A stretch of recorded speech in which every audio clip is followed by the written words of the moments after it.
I remember the day everything changed. It was a sunny Saturday morning in late June. The sun filtered through the blinds, casting warm stripes across our bedroom, and the smell of coffee filled the air. It was supposed to be just another quiet weekend with my wife, Emma, and our 2 kids. But there was an undercurrent of tension I hadn't noticed before, a crack forming in the foundation of our seemingly happy life. As I stepped into the kitchen, I noticed Emma at the table, scrolling through her phone, a frown etched across her face. It wasn't unusual for her to be on social media, but there was something different about her demeanor that morning. I brushed it off at first, thinking she was simply overwhelmed with work or family responsibilities. "Hey, you okay?" I asked, pouring myself a cup of coffee. "Yeah, I'm fine," she replied, but her voice lacked conviction. She didn't even look up from her screen. I sat down across from her, trying to engage her in conversation, but she was distant, distracted. My mind raced through the possibilities. Was she stressed about work, or was something else weighing on her? I decided to let it go for now. After all, we were busy parents with our hands full. I had my own worries with work, and I didn't want to add to hers. As the day progressed, I couldn't shake the feeling that something was off. Emma was unusually quiet, retreating into her phone whenever she had a moment to herself. It wasn't like her. We used to share everything, but lately, I felt a barrier growing between us. That evening, I decided to go for a run to clear my head. Running had always been my escape, a way to find clarity amidst the chaos of family life. As I pounded the pavement, I replayed our recent conversations in my mind. Emma had seemed more distant in the last few months, more secretive. When I returned home, I found Emma in the living room, her phone still in hand, a guilty look on her face. I hesitated, then decided to confront her. "Emma, we need to talk. Something's not right between us," I said, my voice steady but laced with concern. She looked up, surprise flickering across her features, then quickly masked it with a forced smile. "What do you mean?" "I don't know, it just feels like you're hiding something from me. You've been so distracted lately." Her eyes darted away, and for a brief moment, I saw panic flash in her gaze. "I'm just tired, that's all. Work has been stressful."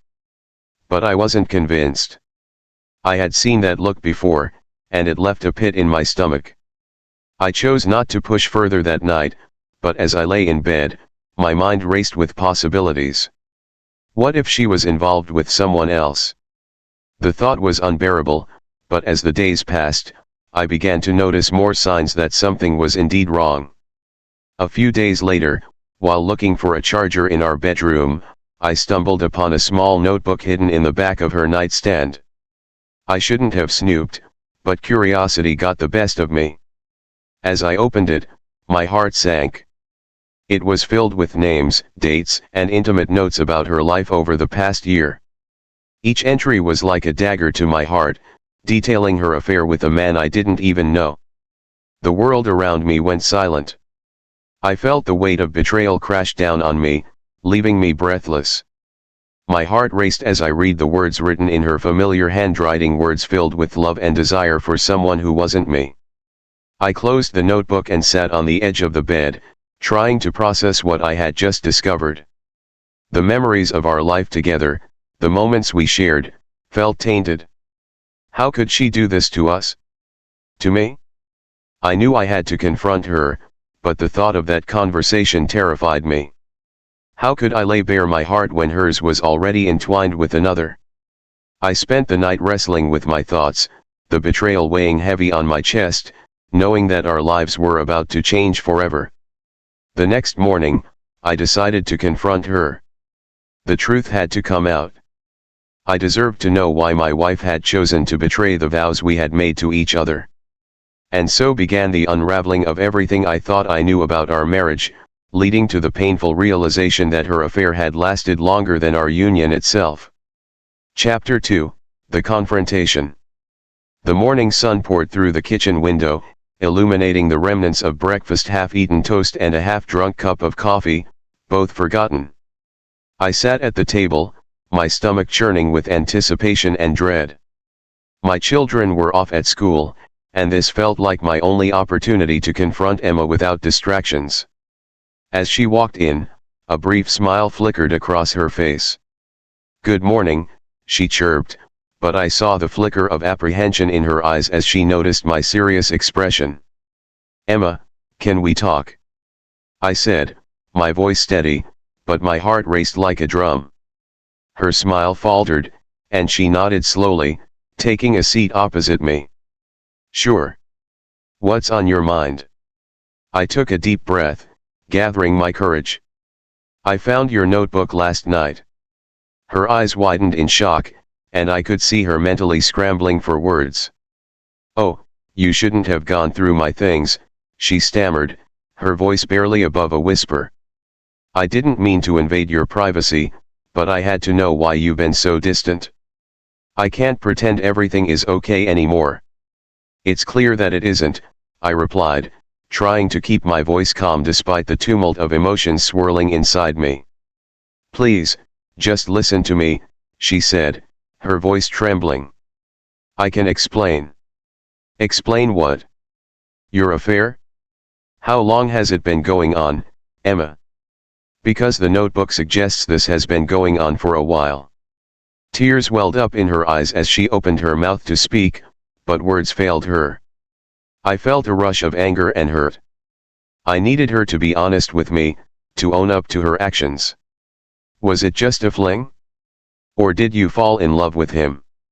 I pressed, feeling the weight of each question like a heavy stone. Her gaze fell to the table, and I could see the guilt etched on her face. I didn't mean for it to happen. It just did. I was feeling lost, and he was there for me when I needed someone." "Someone? You have a husband and 2 kids who love you. You could have talked to me." My voice rose, frustration boiling over. "You could have come to me instead of running to another man." I know. But I felt so alone. Things between us had changed. You were so focused on work and the kids, and I didn't know how to reach out to you," she pleaded, her voice thick with emotion. "Is that really an excuse?" I shot back, hurt lacing my words. "You chose to betray me instead of trying to fix what was broken between us. Did you ever think about what this would do to our family?" "I'm sorry," she cried, tears spilling down her cheeks. "I didn't mean to hurt you. I thought it was just a mistake, but then it became so much more. I got caught up in it, and I couldn't stop." I sat back in my chair, stunned. I could feel the ground shifting beneath my feet. The life I had known, the love I thought we shared, felt like a mirage, fading away. "So, this man, did you love him?" I asked quietly, my voice breaking. Emma looked at me, her expression a mixture of pain and guilt. "I thought I did. I thought I could find happiness again. But now I see how wrong I was." The silence that followed was deafening. My mind raced, filled with memories of our life together, the laughter, the quiet moments, the dreams we had shared. All of it felt tainted now, overshadowed by her betrayal. "Where do we go from here?" I finally asked, the weight of my question hanging in the air between us. "I don't know," she whispered, her voice cracking. "I want to fix this. I want to try to make things right, but I understand if you don't want that." The thought of rebuilding felt insurmountable. I looked deep into her eyes, searching for the woman I once loved, the woman who had vowed to stand by me through thick and thin. But I only saw sorrow and regret. "I need time," I said finally, standing up and turning my back to her. "I need to figure out what I want. This isn't just about you anymore, it's about our family. Our kids deserve better." As I walked away, I could hear her sobs behind me, a haunting sound that echoed through the silence of our home. I felt the weight of my decision crash down on me. I didn't know what the future held, but I knew I had to protect my heart and my children. That night, I lay awake, staring at the ceiling, replaying the day's events over and over in my mind. My marriage was crumbling, and I felt helpless to stop it. In that dark silence, I made a vow to myself, I would find a way to reclaim my life, even if it meant facing the hardest truths about love and loyalty. Little did I know that this was just the beginning of a long and painful journey, a journey that would force me to confront not only Emma's betrayal but also the very foundation of my identity as a husband and a father. Chapter 3, The Aftermath. The days that followed our confrontation felt surreal, as if I were watching my life unfold from a distance. The air in our house was thick with unspoken words and unresolved tension. Emma and I moved like strangers in our own home, our routines disrupted, and the laughter of our children seemed like a distant memory. I found myself slipping into a routine of avoidance. I spent long hours at work, pouring myself into projects to distract from the heartache that lingered in my mind. I made excuses to stay late, to grab drinks with co-workers, anything to escape the reality of what was happening at home. But as the days turned into weeks, I realized that I couldn't keep running forever. One evening, I returned home to find Emma waiting for me in the living room, her face a mixture of determination and vulnerability. "We need to talk," she said, her voice steady but soft. I nodded, bracing myself for the conversation that I knew we couldn't avoid any longer. "Okay. What's on your mind?" "I've been doing a lot of thinking," she began, her hands fidgeting in her lap. "I know I hurt you, and I can't take that back. But I want to try to fix this. I want to go to counseling, together. I think we need help to understand what happened and how we can move forward." The suggestion caught me off guard. Part of me felt a flicker of hope at the idea of rebuilding what we had lost, but another part of me recoiled at the thought of reopening wounds that were still fresh. "Counseling? Do you really think that will help?" I asked, my skepticism evident. "Maybe," she said, her eyes searching mine for understanding. "I know it's a big step, but I don't want to lose you. I don't want to lose our family. I realize now how much I took for granted." I sighed, weighing my options. The thought of sitting in a therapist's office, discussing our broken marriage, filled me with anxiety. But the alternative, allowing our family to drift further apart, was unbearable. "Okay," I said finally. "I'll consider it." As the days passed, I found myself wrestling with conflicting emotions. There were moments when I felt a glimmer of hope, thinking about the possibility of healing, but those moments were often overshadowed by the pain of betrayal. Each interaction with Emma was laced with uncertainty. I was constantly on guard, afraid to let my walls down, afraid to trust her again. One night, as we sat together on the couch, our children tucked in bed, I finally decided to share my feelings. "I want to believe we can fix this, Emma, but I need to be honest with you. I'm struggling. Every time I look at you, I see the woman who betrayed me, and it hurts." She nodded, tears pooling in her eyes. "I know, and I can't blame you for feeling that way. I hate what I did, and I wish I could take it back. I don't want you to feel like you can't trust me. I'm willing to do whatever it takes to earn that trust back." "Trust isn't something you can just rebuild overnight," I said, my frustration bubbling to the surface. "It takes time, and right now, I don't even know if I want to try." "I understand," she replied softly, her voice barely above a whisper. "But I want to try, even if it's hard." That was the first time I saw a glimpse of the woman I once loved, a woman who was willing to fight for our family. I felt a flicker of something, maybe it was hope or perhaps just a fleeting sense of connection, but it was quickly overshadowed by the weight of my anger and sorrow. We finally agreed to start seeing a counselor, a step that felt both monumental and terrifying. The first session was awkward, filled with silence and uncertainty. We sat across from the therapist, a kind-faced woman who gently guided us into the conversation. I shared my feelings of betrayal and hurt, while Emma expressed her remorse and the reasons behind her actions. Each session was a roller coaster of emotions. Sometimes, I felt like we were making progress, but other times, it felt like we were stuck in an endless cycle of pain. Emma was earnest in her efforts to communicate better, but I often found myself shutting down, unable to fully engage. The trust that had been shattered between us was proving to be a formidable wall to break down. As weeks turned into months, I noticed a subtle shift. Emma began to take more initiative around the house, showing more affection toward me and the kids. She was working hard to prove herself, but each small victory was met with a wave of skepticism on my part. I wanted to believe in her change, but the scars of betrayal lingered like a shadow. One night, after a particularly intense counseling session, Emma and I sat on the back porch, watching the stars twinkle against the inky sky. "Do you think we'll ever get back to where we were?" she asked quietly, her voice filled with vulnerability. I paused, contemplating her question. "I don't know. I want to believe we can. But right now, it feels like we're building a new foundation, one that's different from what we had before. I don't think I can ever forget what happened, but maybe we can find a way to move forward." She looked at me, hope flickering in her eyes.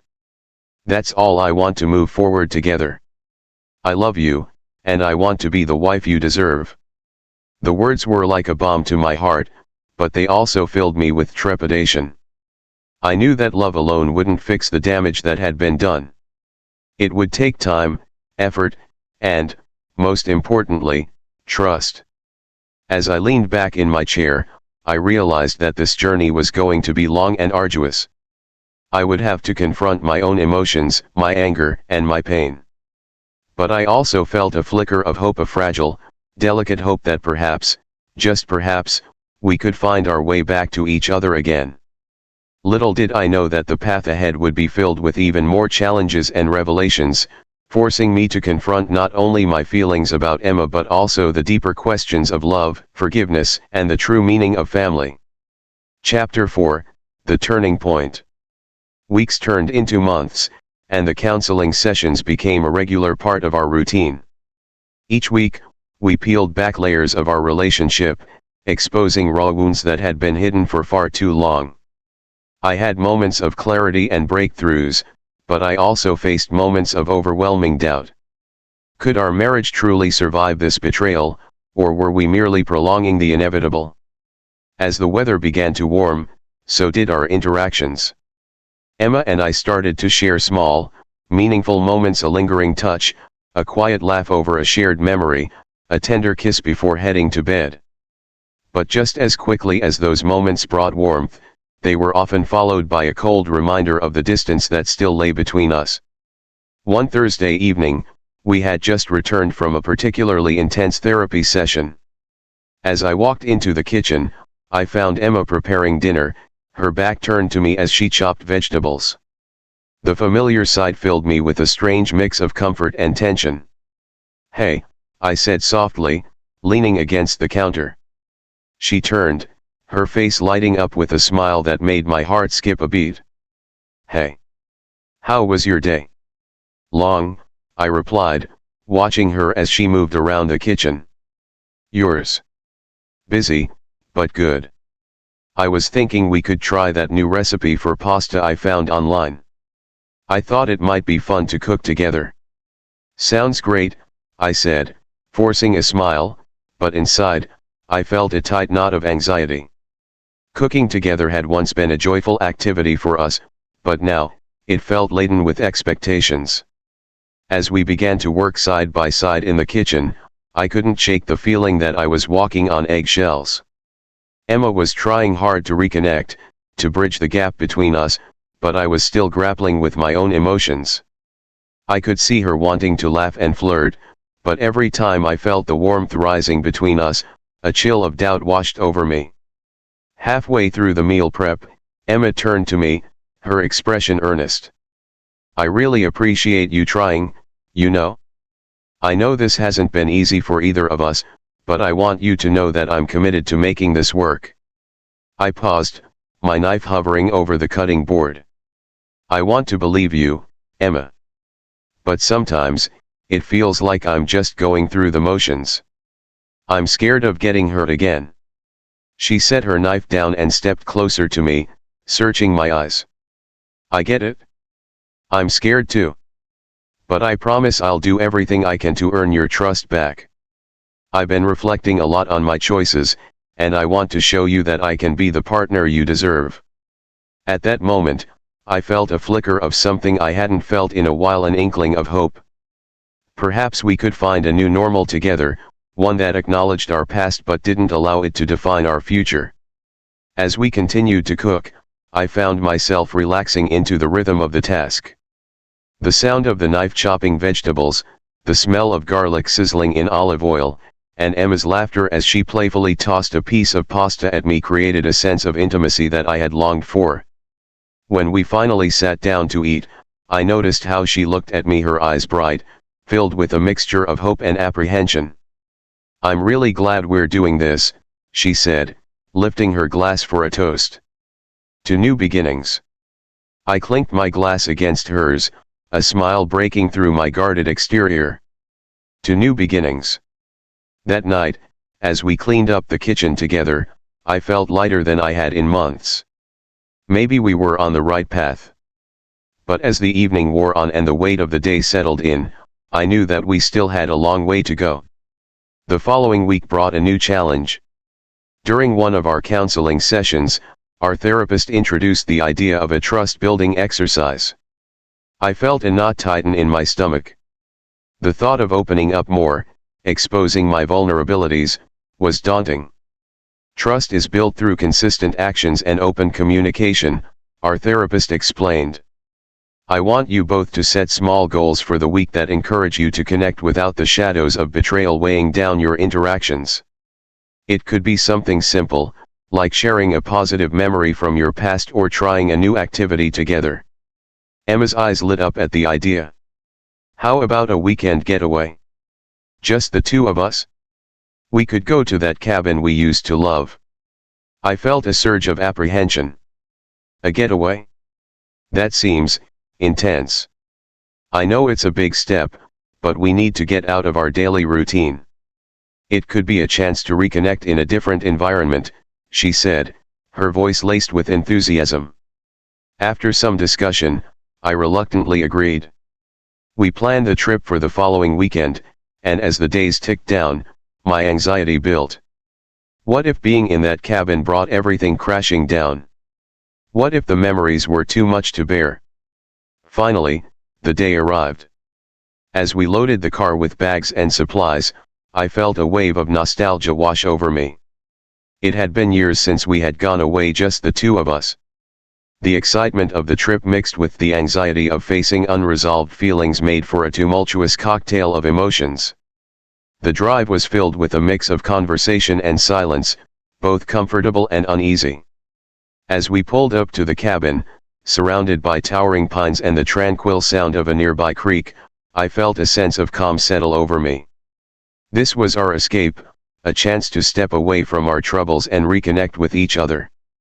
Once inside, we explored the cabin, taking in the familiar scents of cedar and pine. Emma smiled as she opened the back porch door, revealing a beautiful view of the mountains. I've missed this place, she said softly, stepping outside to breathe in the fresh air. I followed her, feeling the weight of the past lift, if only for a moment. Me too, I admitted, looking out at the view. It feels good to be away. That night, we cooked dinner together, just like we had done at home. As we sipped wine and shared stories, I felt the tension between us begin to dissolve. We laughed over old memories, reminiscing about the silly moments from our early days together. I could see Emma relaxing, and in turn, it helped me to open up as well. But as the night wore on and the shadows deepened, the weight of our past began to creep back in. We sat on the couch by the fire, the flames casting flickering shadows on the walls. I'm really glad we're here, Emma said, her voice barely above a whisper. It feels like a fresh start. It does, I replied, but the doubt still lingered. But it's hard for me to forget what happened. I understand, she said, her eyes glistening in the firelight. I wish I could take it back, but I can't. All I can do is show you that I'm committed to making this work. I love you, and I want to prove that I can be the partner you need. Her words stirred something inside me. The warmth of the moment, the comfort of our surroundings, made me long for the love we once had. But I was still wrestling with the remnants of my anger and the echoes of betrayal.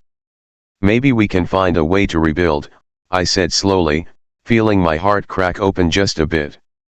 But it's going to take time. I can't promise that it will happen overnight. I'm willing to wait, Emma said, her sincerity evident. I'll do whatever it takes. As the fire crackled and the stars twinkled outside, I felt a shift within me. Perhaps, for the first time since the affair, I could allow myself to hope. Maybe we could navigate the rocky terrain ahead, find our way back to each other, and emerge stronger. That night, as we drifted off to sleep in the cozy cabin, I realized that while the path ahead was still uncertain, we were at least walking it together. And that small step toward healing was a promise I was willing to keep. Little did I know that the weekend would challenge us in ways we never anticipated, pushing our boundaries and forcing us to confront the deepest fears that lay within our hearts. Chapter 5, The Storm. The following day dawned bright and crisp, the sunlight filtering through the trees and casting playful shadows across the cabin. I woke to the smell of coffee brewing, a familiar comfort that brought a fleeting smile to my face. I stretched and made my way to the kitchen, where Emma was pouring steaming mugs, her hair tousled and a soft smile gracing her lips. "Good morning," she said, handing me a cup. "Good morning," I replied, taking a sip. The warmth of the coffee flowed through me, but it was overshadowed by the tension that still lingered between us. After breakfast, we decided to take a hike through the woods. The trails were familiar to us, a route we'd traversed many times during happier times. As we walked, I tried to focus on the beauty around us, the vibrant greens of the trees, the sound of leaves crunching beneath our feet, and the sweet chirping of birds overhead. But my mind kept wandering back to our struggles, to the trust that had been shattered and the difficult road ahead. We reached a small clearing with a stunning view of the mountains in the distance. I leaned against a large rock, taking it all in. "It's beautiful here," I said, glancing over at Emma, who was lost in thought. "It is," she agreed, her voice soft. "I've missed moments like this with you." I turned to face her, my heart heavy with the weight of my unresolved feelings. "I've missed it too. But I can't shake the feeling that we're just pretending everything is okay." Emma looked down at her feet, the smile fading from her face. "I don't want to pretend. I want to be honest. I'm scared, but I want to work on this together. I just need you to meet me halfway." "I know," I said, my frustration bubbling to the surface. "But it's hard for me to see you as the person I once trusted completely. Every time I look at you, I see the betrayal, and it hurts." Her eyes glistened with unshed tears, and my heart ached for her. "I can't change what I did. All I can do is try to show you that I'm committed to making things right. But I can't do it alone." "I want to believe you," I admitted, my voice cracking. "But it's like there's a wall between us that I don't know how to break down." She stepped closer, her gaze piercing through my defenses. "Then let's start chipping away at that wall together. No more secrets. No more hiding from what happened. We need to be honest about our feelings, no matter how painful." The sincerity in her voice struck a chord within me. Maybe we had been too focused on avoiding the difficult conversations instead of addressing them head-on. "Okay," I said, swallowing hard. "Let's try. But I can't promise it will be easy." As we made our way back to the cabin, I felt a mixture of resolve and dread. Could we really face the truth of our situation together, or were we simply setting ourselves up for more heartbreak? That afternoon, the weather took a turn. Dark clouds rolled in, obscuring the sun, and a chilling wind began to pick up. As the storm approached, I felt an unease settling in my gut. It was as if nature itself was mirroring the turbulence within our relationship. As the rain began to fall, we huddled inside the cabin, listening to the steady rhythm against the roof. Emma suggested we play a game to pass the time, a simple card game that had once been a staple of our weekends. As we shuffled the cards, I felt a flicker of nostalgia, a reminder of happier times. But as we played, the tension in the air became palpable. With each round, I found myself growing more frustrated. I struggled to concentrate on the game, my mind drifting back to the elephant in the room, the affair and its aftermath. Emma noticed my distraction. "Are you okay?" she asked, her voice filled with concern. I sighed, dropping the cards onto the table. "No, I'm not okay. I can't keep pretending that I am. This feels forced." She placed her cards down and looked me in the eye. "Then let's talk about it. Right now." I hesitated, the weight of my emotions pressing down on me. "What do you want to know? Where do we even begin?"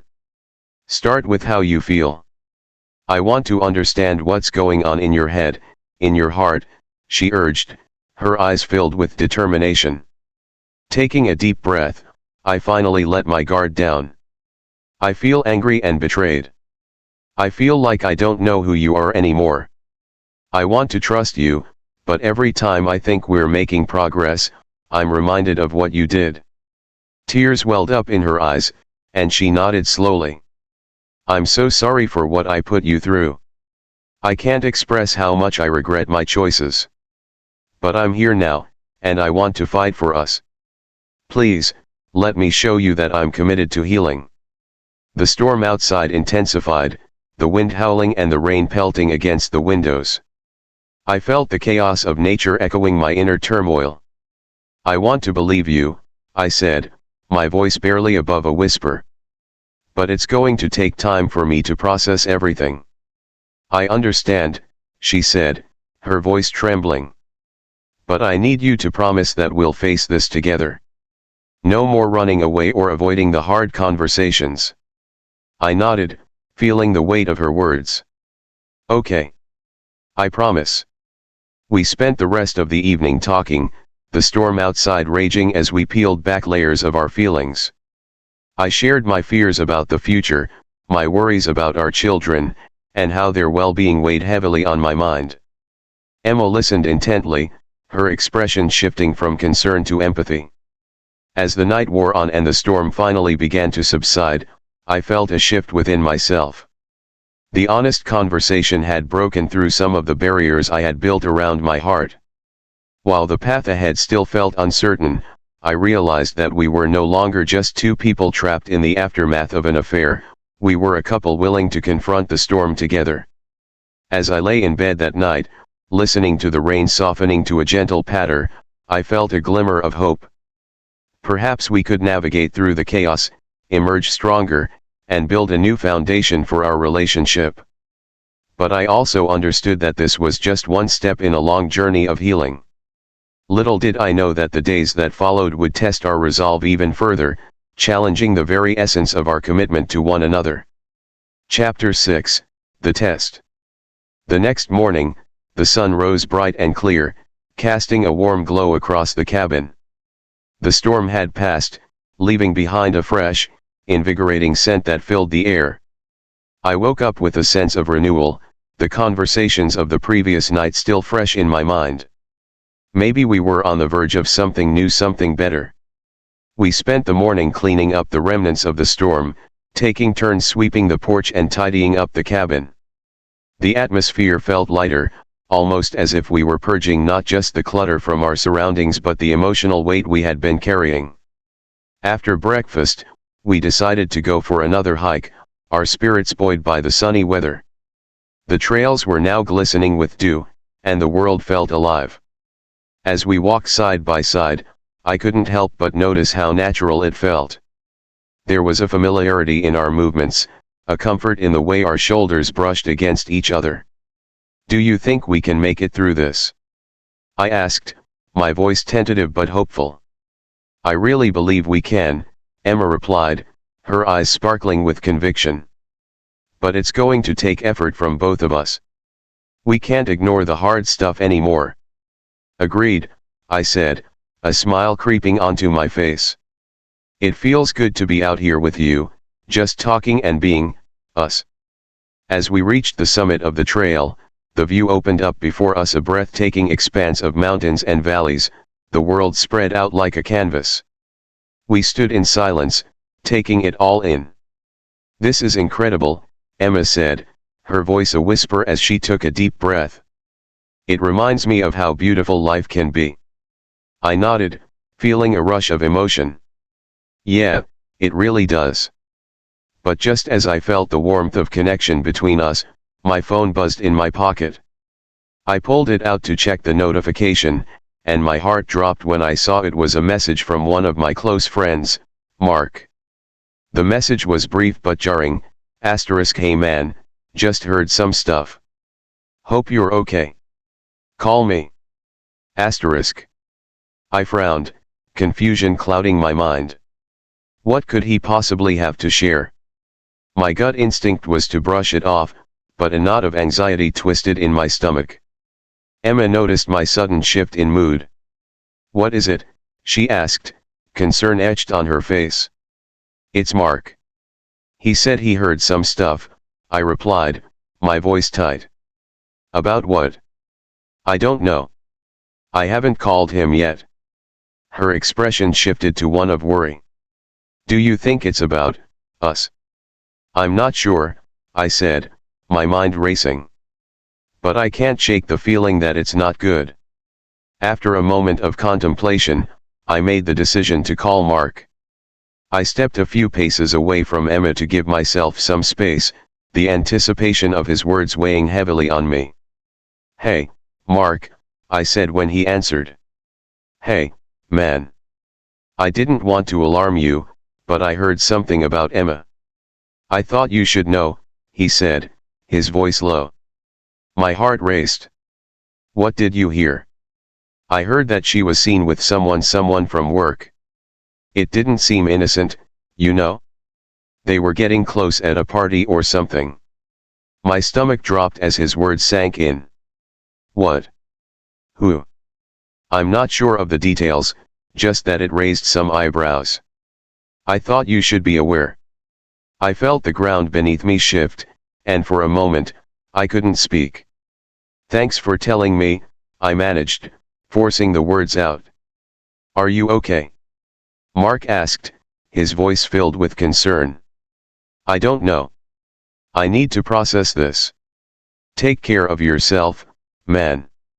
I'm here if you need to talk." After hanging up, I stood there, feeling like the air had been sucked out of my lungs. The moment of connection and hope I had felt with Emma just moments before had evaporated. I turned back to her, my heart pounding. "Is everything okay?" she asked, stepping toward me, sensing my distress. I took a deep breath, trying to steady myself. "I just got some news. Something about you and someone from work." Her face fell, confusion and fear flickering across her features. "What? What are you talking about?" "I heard you were seen with someone. Getting close." Mark said it didn't seem innocent. For a moment, she looked stunned, her eyes wide as she processed my words. "That's not true. I haven't been with anyone else. You have to believe me." I took a step back, the sting of doubt creeping in. "I don't know what to believe anymore, Emma. I thought we were on the right track. But if there's even a hint of this, I would never do that to you again," she interjected, desperation in her voice. "I made mistakes, yes, but I am trying to change. You have to trust me." "I want to trust you, but how can I? It feels like every time I take a step forward, something pulls me back." Emma's expression shifted from panic to determination. "Let's confront this together. I'll call my co-workers and find out if anyone heard anything, and we can get to the bottom of this. But you have to promise me that you'll give me the benefit of the doubt. I hesitated, the internal battle raging within me. I wanted to believe her, but the fear of betrayal loomed large. Okay, I finally said, my voice shaky. But I need transparency. No more hiding. Agreed, she said, her voice resolute. I'll do whatever it takes to prove my loyalty to you. The air around us felt charged, the weight of uncertainty hanging heavy. I realized that this moment was a critical turning point for us. Could we face this together, or would the shadows of the past swallow us whole once more? As we made our way back to the cabin, I felt a renewed sense of determination. I had to confront my fears and choose to trust Emma, even if it was the hardest thing I had ever done. That evening, after a long day filled with tension and anxiety, Emma made calls to her co-workers, attempting to clear the air. As she spoke, I watched her closely, searching for any sign of deceit, but all I saw was a woman desperate to prove her love and commitment. Finally, after what felt like an eternity, she hung up the phone. I talked to a few people, she said, her voice shaky but hopeful. They said there was nothing to it. I was at a party, sure, but I didn't get close to anyone. It was all just talk. I let her words sink in, my heart caught between skepticism and relief. So, you're saying it was just a rumor? Yes, she said, her eyes pleading with me to believe her. I wouldn't lie to you, not again. I'm trying to be better. As the evening wore on, I felt a flicker of hope igniting within me, battling against the shadows of doubt. Maybe this was the moment we needed a chance to confront our fears and strengthen our bond. But I knew that the road ahead would be fraught with challenges, and we would have to face them together if we had any hope of emerging stronger. Little did I know, the test of our trust was only just beginning, and the choices we made in the coming days would shape the future of our relationship in ways we couldn't yet fathom. Chapter 7, Cracks in the Foundation. The days that followed were a tumultuous mix of hope and trepidation. Emma and I had agreed to be more transparent with each other, and while we had made some progress, the underlying tension never fully dissipated. It was as if we were walking a tightrope, balancing between the desire to rebuild our relationship and the fear of falling back into old habits. Back home, life continued with its usual routine. The kids were oblivious to the storm brewing beneath the surface of our marriage, their laughter and playfulness providing a much-needed distraction. Yet, as the days turned into weeks, I couldn't shake the feeling that something was off. The shadows of doubt loomed large in my mind, fueled by lingering whispers and half-formed thoughts. One evening, while I was in the kitchen preparing dinner, Emma received a phone call. She answered it in the living room, and I could hear the low murmur of her voice, but the conversation felt strangely guarded. I tried to focus on the meal, but my thoughts drifted, the nagging feeling of unease creeping back in. When she finally returned, her demeanor seemed off. There was a slight flush to her cheeks, and she avoided my gaze, which only deepened my suspicion. "Everything okay?" I asked, trying to keep my tone casual, even as my heart raced. "Yeah, just a work thing," she replied too quickly, her eyes darting to the window. "Is it about the rumor?" "No," she said, a little too defensively. "It was just a check-in about a project." I nodded, but my gut churned with uncertainty. I felt like I was slipping back into the cycle of doubt that had plagued me since discovering her affair.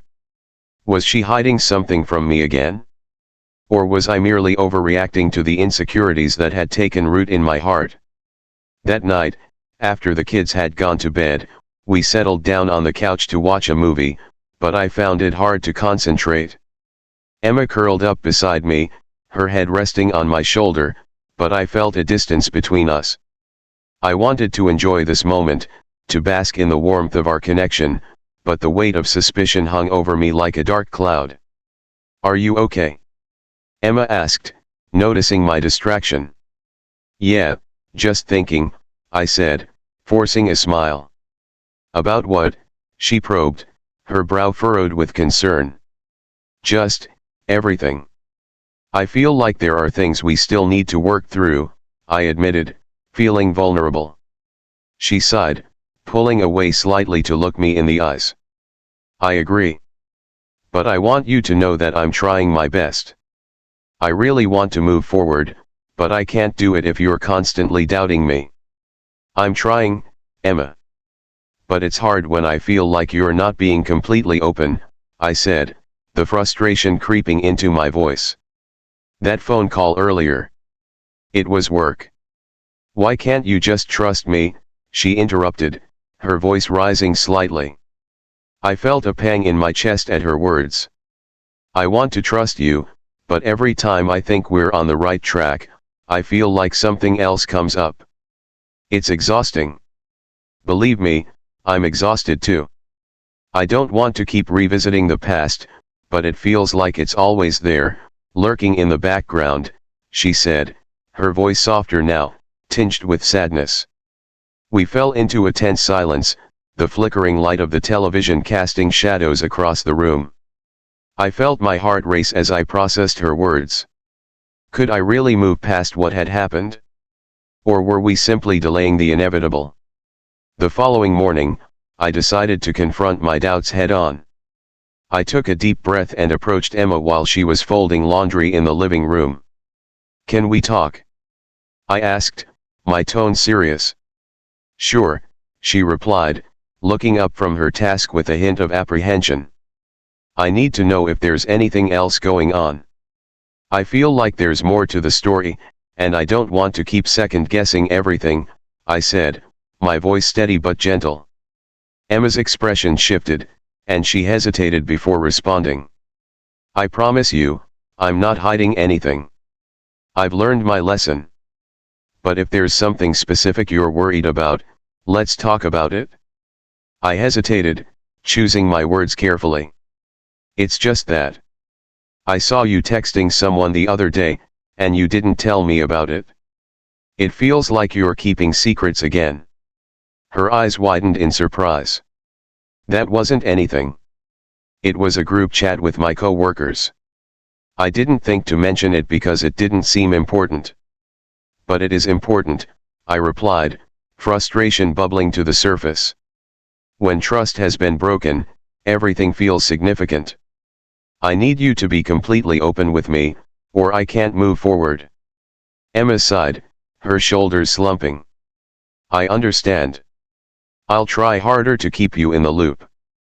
But you have to understand that I'm still navigating through this too. It's not easy for me either. I nodded, feeling a mix of empathy and frustration. I know it's not easy. I just want us to be able to talk about things without feeling like we're walking on eggshells. I want that too, she said softly. Let's promise to keep the lines of communication open. No more hiding, no more secrets. Deal, I said, feeling a flicker of hope ignite again. But as the days turned into weeks, that flicker started to dim. Despite our promises, I found myself slipping back into my old habits of paranoia and doubt. I would notice Emma's phone buzzing and feel a surge of anxiety, my mind racing with scenarios of betrayal. One evening, while cleaning up after dinner, I caught a glimpse of her phone on the counter. Without thinking, I picked it up to check for any missed notifications.